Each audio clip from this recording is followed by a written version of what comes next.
umejimilikisha tu nyumbani pale vitu. Sasa leo nakujulisha, zile mali za nyumbani hazikuhusu.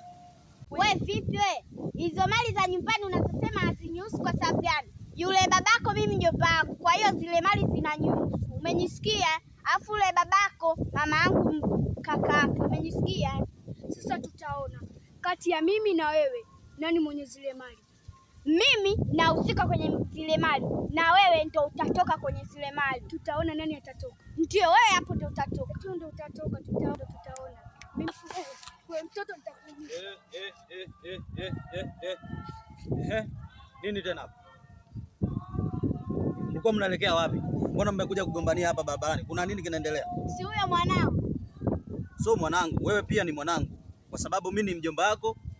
Inakuwaje mnakuja kugombana? Niambie sababu nini? Sababu kuhusu mali za nyumbani. Nataka kugombania mali? Huyo mwanao anavyojimilikisha kwenye mali zinamhusu. Mimi zile mali ndo hazikuhusu. Nisikilizeni. Naomba mnisikilize. Sitaki mdomo wa mtu yoyote hapa, sawa? Tunaelewana? Unanielewa? Ndio. Nisikilizeni kwa makini, sawa? Wewe ni mwanangu. Na wewe pia ni mjomba wangu. Wewe ni damu yangu na wewe ni damu yangu. Zile mali za nyumbani wote zinawahusu. Ikiletwa TV, ikiletwa nini, wewe inakuhusu na wewe inakuhusu. Inakuwaje tena mnaanza kuweka matabaka wakati nyinyi wote familia moja? Sasa tunatoka hapa tunaelekea wote nyumbani.